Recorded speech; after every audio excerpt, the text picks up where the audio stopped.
하나님의 말씀 야고보서입니다. 야고보서 2장 18절 말씀입니다.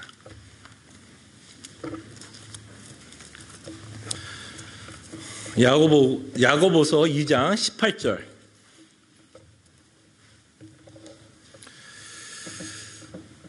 하나님의 말씀이 이러합니다. 어떤 사람은 말하기를 너는 믿음이 있고 나는 행함이 있으니 행함이 없는 내 믿음을 내게 보이라. 나는 행함으로 내 믿음을 내게 보이리라 하리라. 아멘. 저희들이 믿음 생활하다가 하다 보면 우리의 믿음의 삶 가운데 많은 증거들이 나타나게 됩니다. 저희들이 예수 그리스도를 믿고 있다면 우리의 삶 가운데 많은 증거, 많은 여러 이런저런 모양으로 나타나지만 오늘 본문을 통해서 야고보는 이렇게 우리에게 말씀합니다. 믿음의 증거는 우리의 행함으로 또는 믿음의 증거는 순종으로 나타난다라고 말씀하십니다. 당연히 우리가 믿는 자라면, 예수 그리스도를 믿는 자라면 이제는 우리가 하나님께 헌신하고 하나님의 법대로 순종하면서 살아가야 한다는 것 우리 너무나 잘 압니다. 야고보서의 말씀도 우리는 너무나 잘 알고 익숙합니다. 근데 이렇게 우리가 잘 알고 익숙한 구절이 우리의 삶 가운데 녹아져 나오는 건 좀 다른 이슈인 것 같아요. 분명히 우리가 믿는 자로 살아가지만 순종의 삶을 살아간다는 건 좀 다른 이야기인 것 같습니다. 많은 분들이 저한테도 말씀하고 물어보는 것 중에 하나가 예수님을 믿는다고 하고 복음을 안다라고 하는데 왜 나는 예수님이 원하는 삶을 살아가지 못할까에 대한 많은 갈등을 저한테 호소하고 그 어떻게 하면 순종의 삶을 살아야 할지 대해서 여쭤보는 성도들을 보게 됩니다. 자, 그럴 때 오늘 여러분들과 함께 추수감사주의를 맞이해서 여러분들과 함께 좀 생각해 보고 싶은 건 우리가 그토록 예수 그리스도를 믿고 있다면 당연히 순종하면서 살아야 되는데 순종해야 되는 이유 또는 순종해야 되는 동기에 대해서 저희들이 좀 생각을 해 보려고 합니다. 그럴 때 우리의 갈등 가운데 순종하지 못하고 있는 여러분들에게 오늘의 말씀이 여러분들에게 좀 힘이 되었으면 합니다. 마땅히 우리가 순종해야 되는 이유를 오늘 이 추수감사주의를 맞이해서 하나님께 순종하기 위해서 우리가 어떤 마음을 가져야 되냐면 그 비법은, 그 비결은 사실은 감사에 있습니다. 감사에 있어요.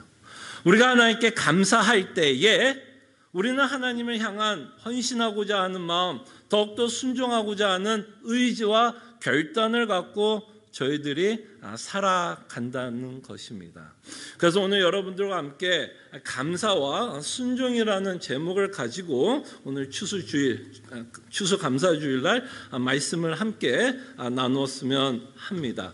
자, 그럴 때 분명히 우리는 감사하게 되면 하나님께 순종하게 된다라는 우리가 좀 생각을 해볼 수 있는데요. 우리가 먼저 이 무엇에 대해서 우리가 감사해야 되는지를 좀 생각하기 전에 먼저 우리가 이런 오해는 없기를 바랍니다.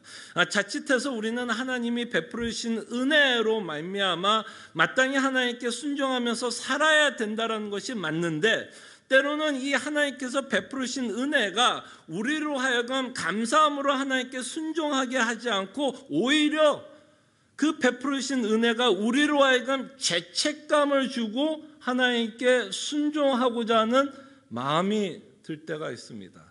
마치 이런 마음이 들 수 있다는 겁니다. 이런 마음으로도 우리가 하나님께 순종할 수 있다는 겁니다. 하나님께서 나에게 이렇게 놀라운 은혜와 사랑을 베풀었고 정말 하나님께서 놀라운 사랑을 베풀었건만 왜 나는 하나님께 순종하지 못할까에 대한 죄책감으로 더 우리 자신을 푸시하고 하나님께 순종하려고 애쓸 때도 있는 것 같습니까? 어떠십니까, 여러분? 여러분들이 감사한 마음으로만 하나님께 순종하는 것이 아니라 왠지 그래야 될 것 같고 왠지 부담감 또는 내가 갖고 있는 이 죄책감 때문에 하나님께 순종하려고 하는 마음도 저희들이 보게 됩니다. 자, 그럴 때 이 죄책감으로 하나님께 순종할 때 그때는 이 순종이 활활 탈 수는 있을 것 같아요. 왜냐하면 죄책감도 우리로 하여금 하나님께 순종하게끔 하는 마음을 주고 또 순종하게 하는 어떤 모습의 열매를 맺게 되는 모습을 보게 됩니다. 근데 이 죄책감으로 여러분과 제가 하나님 앞에서 순종하게 되면 어떤 일들이 벌어질 수 있느냐면요, 특별히 우리의 삶 가운데서 비천할 때가 있고 궁핍할 때가 있고 환난과 고난이 있을 때에 우리가 하나님 앞에서 순종하는 삶이 다만 죄책감에 의해서 하나님께 순종을 하고 있다면 이 환난과 고난 가운데서는 견딜 수 없게 됩니다. 그냥 지쳐 떨어져 나가게 된다는 것이죠. 그리고 죄책감으로 순종하고 있는 우리의 모습을 보게 되면 환난과 고난 가운데서 우리는 하나님에 대한 더 큰 오해를 하게 됩니다. 내가 이렇게 하나님 앞에서 순종을 하면서 살아갔는데 왜 하나님은 나에게 이런 고난과 환난을 허락하고 있을까에 대해 하나님에 대한 더 큰 오해를 갖고 저희들이 신앙생활을 하게 됩니다. 그리고 또한 이 죄책감으로 하나님 앞에 순종하게 되면 우리는 더 무섭게 율법주의자가 될 수 있는 확률도 커집니다. 율법주의자. 할 수 없이 해야 되는, 그냥 마음이 무거워서 죄책감 때문에 하나님의 말씀을 할 때에 그것이 오히려 독이 되어 우리는 율법주의자가 될 수 있게 됩니다. 그럴 때 우리의 마음을 좀 살펴봤으면 합니다. 우리가 정말 하나님 말씀 앞에 순종할 때에 우리가 어떤 마음으로 하나님께 순종하고 있는지, 죄책감도 우리를 무섭도록 하나님께 순종하게끔 하는 동기가 될 수 있을 때도 있지만 그것은 우리에게 더 큰 해악을 줄 때가 있고 오해를 줄 수 있다라는 것을 좀 저희들이 좀 기억해 줬으면 합니다. 자, 그럴 때 우리가 정말 하나님의 말씀에 순종하기 위해서 왜 감사가 중요하냐면요, 우리가 하나님의 말씀에 순종하기 위해서 반드시 여러분들이 뭐를 이겨내셔야 되냐면 여러분들의 죄성을 이겨내셔야 돼요. 여러분들의 죄성을 이겨내셔야만 순종을 하게 됩니다. 왜냐하면 사실 여러분들이 성경에 보면 하나님이 요구하는 삶 또는 하나님이 요구하는 순종의 삶을 여러분 곰곰이 생각해 보면 사실은 우리의 본성을 이렇게 뭐라 그럴까, 우리의 본성을 거부하게 하는 요구를 하실 때가 참 많습니다. 무슨 얘기인지 아시겠죠? 우리의 본성을 거북해 하는 요구할 때가 오히려 더 많아요. 원수를 사랑하라고 할 때, 자기 자신을 부인하고 십자가를 짊어지라고 할 때, 우리에게 예수님은, 하나님은 우리에게 희생과 손해를 요구할 때가 참 많습니다. 그렇기 때문에 우리가 갖고 있는 죄의 본성은 하나님의 말씀에 순종하기가 참 어렵다라는 것을 느끼게 됩니다. 그래서 여러분과 제가 하나님의 말씀에 순종하는 것이 그렇게 좀 어렵게 나오고 갈등을 하게 되는데, 우리의 본성을, 우리 안에 있는 우리 안에 여전히 있는 이 죄악된 본성을 이길 수 있는 유일한 마음은 사실은 감사에 있습니다. 감사가 있을 때 우리의 죄성을 이기게 됩니다. 우리가 불편하고 희생하고 싶지 않고 손해를 보고 싶지 않은 그 마음에 하나님에 대한 감사가 있을 때에 우리는 우리의 죄성을 이기고 하나님의 말씀에 순종하게 된다는 것입니다. 자, 그럴 때에 성경이 말하는 감사 또는 범사의 감사라고 사도 바울이 명령하고 있는 내용에, 이 범사에 감사하기 위해서는 사실은 우리의 환경과 상황을 뛰어넘는 감사의 제목이 있어야 범사에 감사하게 됩니다. 범사에 감사하기 위해서는 우리가 바라보고 있는 상황과 환경을 뛰어넘는 감사가 있어야 됩니다. 자, 그럴 때 성경이 말하는 감사는 상황과 환경에 오는 감사보다는 하나님이 우리에게 베풀어 주신 구원으로 인한 감사를 더욱 강조합니다. 범사에 우리가 유일하게 감사할 수 있는 이유는 하나님께서 우리에게 베풀어 주신 구원으로 말미암은 감사를 우리 보러 하라는 것을 저희들이 보게 됩니다. 자, 그럴 때 이 감사와 순종의 관계를 우리가 좀 생각을 해볼 때, 우리는 이 구원을, 하나님께서 우리에게 베풀어 주신 구원을 세 가지 시제를 가지고 여러분들과 함께 생각하면서 감사의 제목을 저희들이 좀 생각해 봤으면 합니다. 그래서 과거에 베풀어 주신 하나님의 구원, 그죠? 과거에 하나님께서 베풀어 주신 구원, 그리고 현재 우리에게 베풀어 주시는 구원, 그리고 미래에 베풀어 줄 구원에 관한 내용을 저희들이 좀 생각을 하면서 우리가 하나님에 대한 감사 제목들을 저희들이 생각해 봤으면 하겠습니다. 하나님이 우리에게 과거에 베풀어 주신 감사에 대해서 생각해 보면 이건 당연히 여러분들이 굉장히 잘 아는 2000년 전에 있었던 예수 그리스도의 십자가를 말씀합니다. 예수 그리스도께서 과거에 2000년 전에 우리를 위해서 하신 그 십자가의 은혜를 우리는 언제나 기억하고 그 일에 대해서 우리는 감사합니다. 죄와 허물로 죽을 수밖에 없었던 우리를 구원하신 예수 그리스도의 십자가의 사건을 우리는 기억하고 그 일에 대해서 감사하게 됩니다. 여러분들이 잘 알고 있는 출애굽기에 보면 출애굽기 12장에 보면 하나님이 이런 명령을 하고 있는 걸 보게 됩니다. 출애굽기 잠깐 한번 볼까요? 12장 26절과 27절 한번 보겠습니다.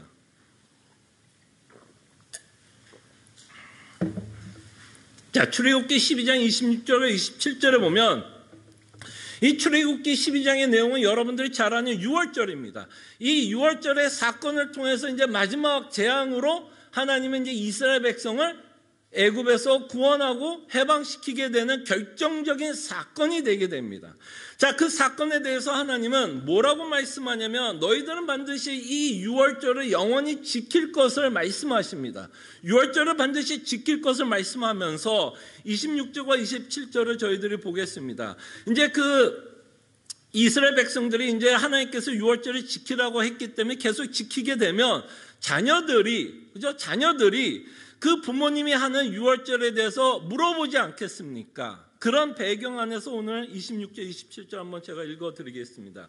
이후에 너희의 자녀가 묻기를 이 예식이 무슨 뜻이냐 하거든, 이 6월절의 의미가 무슨 뜻이냐 하거든, 결국 뭐예요? 과거에 하나님께서 이스라엘 백성에게 베풀어 주신 구원을 기억하라는 것이죠. 그래서 27절에 보면 너희는 이르기를 이는 여호와의 6월절 제사라. 여호와께서 애굽 사람에게 재앙을 내리실 때에 애굽에 있는 이스라엘 자손의 집을 넘으사 우리 집을 구원하여 하셨느니라 하라 하매 백성이 머리 숙여 경배하니라. 그래서 하나님은 지금 이 6월절을 주면서 뭐를 하라는 거죠? 기념하라고 말씀합니다. 영원한 규례로 지키라고 말씀합니다. 뭐 하는 거죠? 과거에 하나님께서 베풀어 주신 그 은혜를 기억하라는 겁니다. 그때 우리가 범사에 감사하기 위해서 이 순종의 삶을 살기 위해선 우리가 끊임없이 어떤 마음이 있어야 되냐면 과거에 2000년 전에 있었던 그 6월절의 예표는 예수 그리스도 아니겠습니까? 6월절에 가장 중요한 동물이 있었다면 어린 양으로 표현하지 않습니까? 그럴 때 여러분 요한복음에 보면 예수님을 뭐라고 표현하죠? 어린 양. 그죠? 어린 양. 그래서 6월절이 예수 그리스도 안에서 성취되고 있습니다. 그래서 예수님은 이 6월절에 성취되고 있는 이 내용을 가지고 이제는 더 이상 6월절로 지키는 것이 아니라 성찬으로도 변하게 되는 것을 보게 됩니다. 그 성찬의 의미는 결국 뭐예요? 과거에 예수 그리스도께서 베풀어 주신 은혜를 기념하라는 거죠. 기억하라는 겁니다. 그래서 우리가 가장 중요한 건 뭐냐면 이 과거에 베풀어 주신 그 십자가의 은혜로 말미암아 지금 출애굽기 12장 27절에 나오는 것처럼 우리의 집을 구원하셨으라 하라 하매 백성이 머리 숙여 뭐 했다고요? 경배했다라고 말씀합니다. 결국 하나님께서 우리에게 베풀어 주신 구원으로 말미암아 우리는 하나님에 대한 경배하고자 하는 마음이 있어야 되고 하나님을 향한 찬양과 영광을 돌리고 싶은 마음이 있고 예배하고자 하는 어떤 열망이 있어야 돼요? 감사함이 넘쳐야 우리는 무엇을 생각하게 되냐면 하나님이 원하시는 삶을 순종하면서 살아가게 됩니다. 여러분들 생각해 보십시오. 여러분들이 이스라엘 백성으로서 애굽에 해방을 얻었던 부모라면 한번 곰곰이 생각해 보십시오. 하나님이 주신 이 6월절을 지키고 싶은 마음이 있을까요? 없을까요? 여러분들이 정말 그 1세대예요. 1세대. 애굽에서 그토록 고생을 하다가 하나님이 모세를 통해서 탈출하게 되어서 하나님의 유월절을 지키라고 말씀을 한다면 여러분과 저의 마음속에 어떤 마음, 하나님께서 애굽을 탈출시켜준 그 어떤 마음, 고마운 마음, 감사한 마음 때문에 뭐 하고 싶을까요? 유월절을 지키고자 하는 마음이 당연히 들 것이다 라고 생각을 하게 됩니다. 자, 그럴 때 우리는 이렇게 과거에 베풀으신 하나님 예수 그리스도의 십자가의 사건을 통해서 우리는 그제서야 이제 어떤 일이 벌어졌냐면 인격적으로 하나님을 만나게 됩니다. 인격적으로 하나님을 만나게 돼요. 예수 그리스도께서 십자가에 죽으신 그 사건을 통해서 우리는 그제서 누구를 알게 되냐면 하나님을 알게 됩니다. 하나님이 얼마나 거룩한 자인지를 알게 됩니다. 얼마나 거룩한지 어떻게 아세요? 하나님은 예수님 죄인이 아니었지만 우리를 대속하기 위해서 죄인이 된 예수님을 심판하십니다. 그 심판하고 있는 그 십자가의 사건을 보면서 우리는 하나님의 속성을 한 가지를 배웁니다. 얼마나 하나님은 거룩하고 얼마나 죄를 싫어하는지를 우리는 알게 됩니다. 그렇게 죄를 싫어하고 있는 그 하나님을 보면서, 그리고 우리를 구원하시는 하나님을 보면서, 하나님의 사랑을 맛보면서 우리는 그때 어떤 결심을 하게 될까요, 여러분? 여러분들은 어떤 결심을 하게 될까요? 하나님이 가장 싫어하는 것 중에 하나가 있다면 자녀들이 죄 짓는 거 아니겠습니까? 그죠? 그것만큼 하나님이 싫어하는 것이 어디 있겠습니까?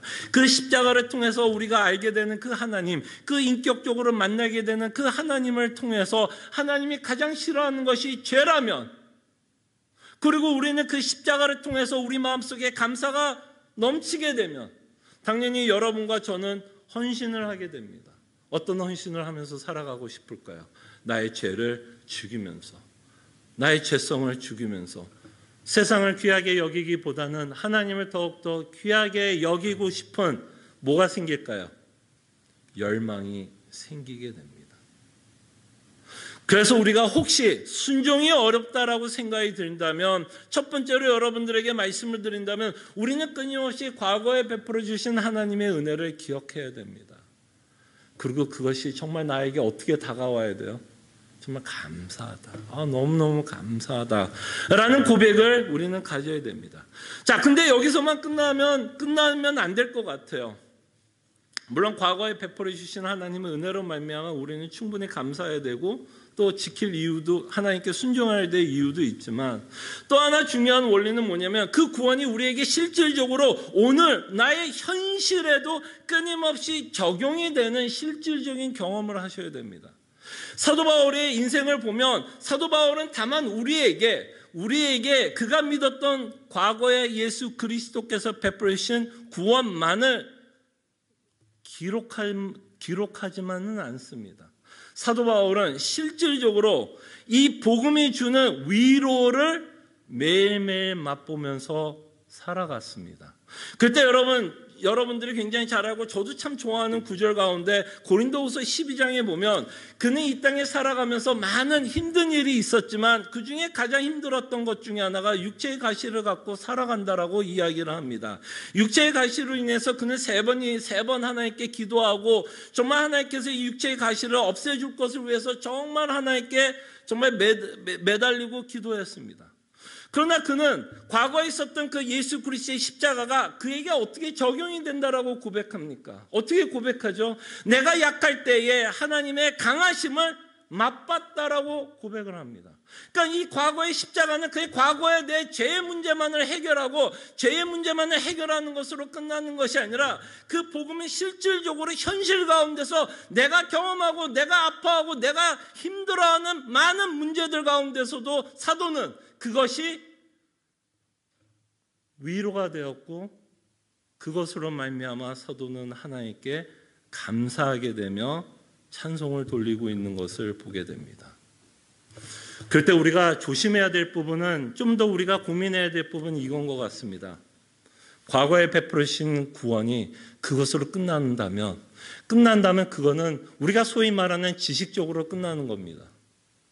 과거에 그랬더라, 예수님이 그랬더라가 아니라 그랬다라가 결국 뭐야? 지금 내 문제, 내가 겪고 있는 건강의 문제, 내가 겪고 있는 재정적인 문제, 내가 겪고 있는 자녀의 문제, 나를 힘들게 하고 나를 잠 못 들게 하는 그 수많은 문제들 가운데 그 과거에 있었던 그 복음이 결국 내 현재의 삶 가운데 뭐로 느껴져야 돼요?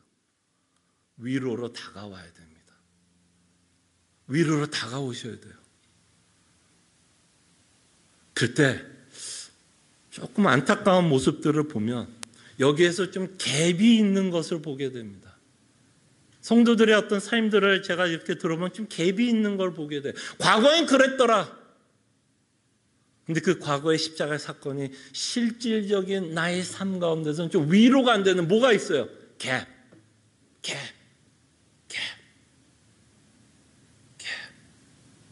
근데 여러분과 제가 하나님께 감사하고 순종하기 위해서는 여전히 그 과거의 구원이 현재의 구원으로 끊임없이 나에게 적용이 돼야 돼요. 현재의 삶 가운데 있는 여러 가지 이슈들 가운데 적용이 돼야 돼요. 그럴 때에 어떤 일이 벌어지냐면 지속적으로 하나님께 감사하게 됩니다. 산발적인 감사가 아니라 실질적인 나의 문제 가운데 이 복음이 주는 위로를 받게 되면 지속적으로 감사를 하게 돼. 지속적으로. 예. 우리가 지속적으로, 그죠? 지속적으로 하나님에 대한 감사가 있어야 뭘 할 수 있다라는 거죠. 순종을 하게 됩니다. 지속적인 하나님을 향한 감사가 없을 때 그때는 정말 하나님이 요구하는 삶을 순종하며 살아간다는 것이 참 어렵다는 것을 우리는 느끼게 됩니다. 그래서 과거에 하나님께서 베푸신 그 은혜가 내 현재의 삶 가운데서도 끊임없이 적용이 되는 고백들이 있어야 되는 것 같아요. 사도 바울은 일체의 비결을, 자족하는 비결을 배웠다. 그는 궁핍할 때도 있었고 비천할 때도 있었고 풍부에 처할 때도 있지만 그 복음이 지금 현재로서 나에게 적용이 될 때 뭐라고 고백하죠? 나는 자족하는 걸 배웠다. 그 뭐예요?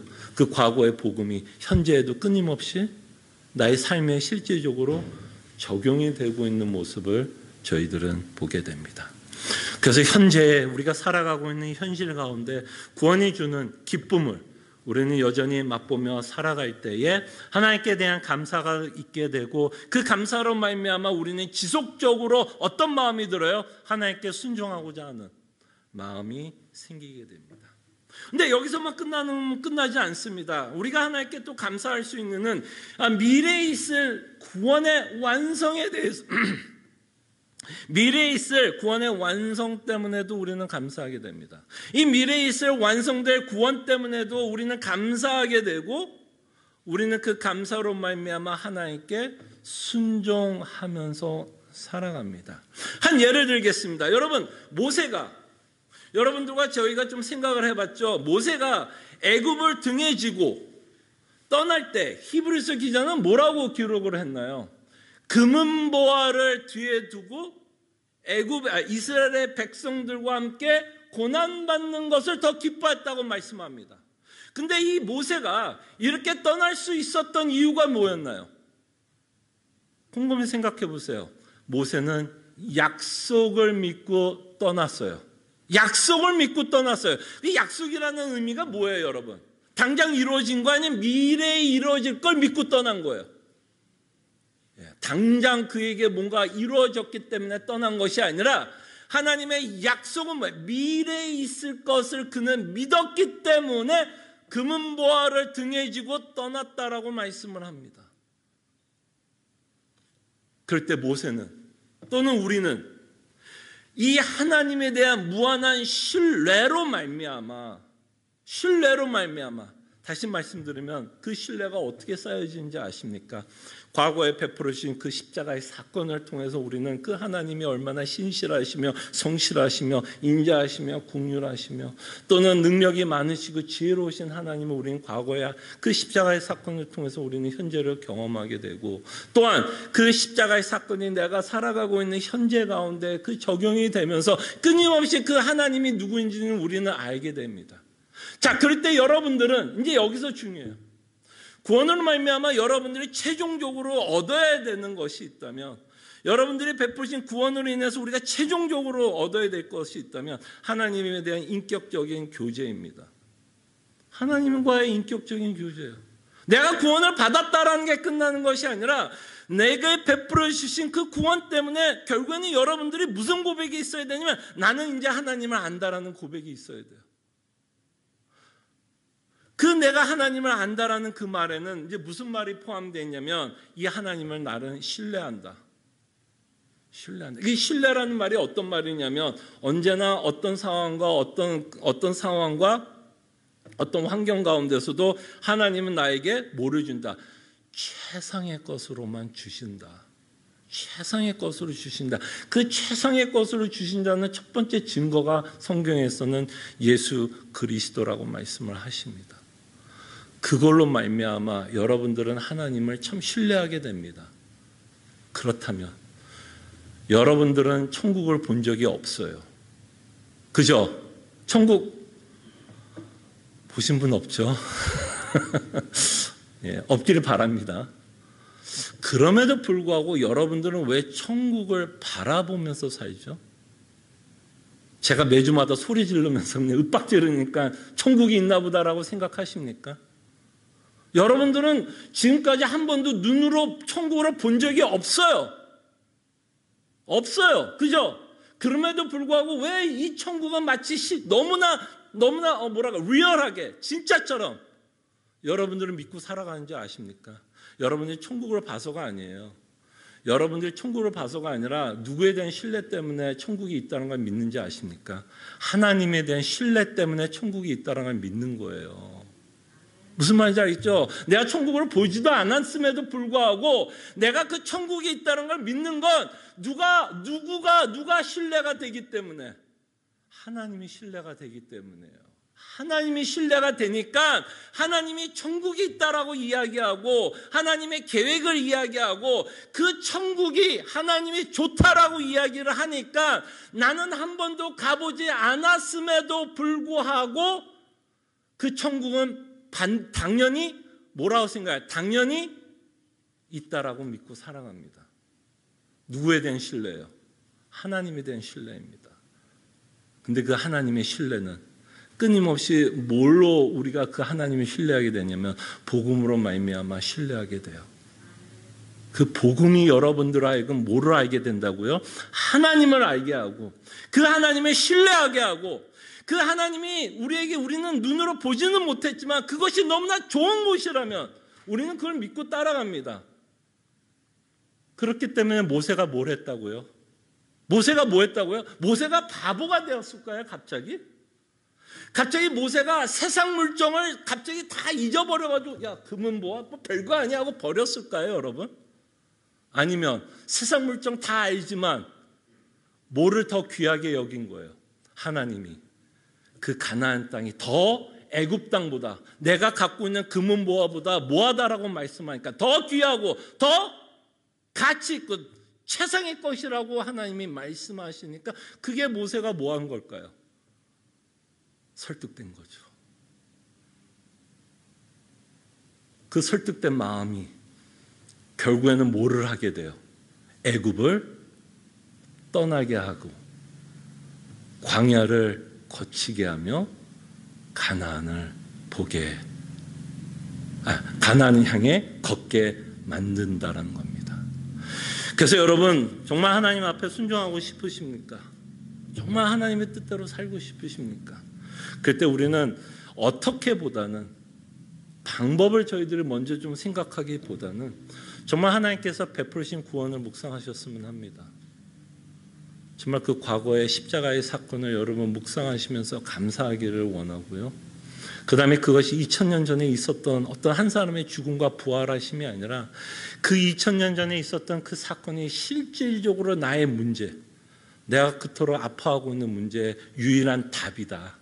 유일한 위로, 유일한 기쁨, 유일한 소망이라는 고백과 함께 마지막으로 하나님께서 구원을 완성하신 그 미래 때문에 그것은 내가 가보지는 않았지만 내가 무한 신뢰하고 있는 이 하나님이 이 세상보다 좋다고 말씀하고 있다면 우리는 뭐 할 수 있어요? 믿고 믿고 하나님을 순종하며 나갈 수 있을 거라 생각을 합니다. 함께 기도하죠.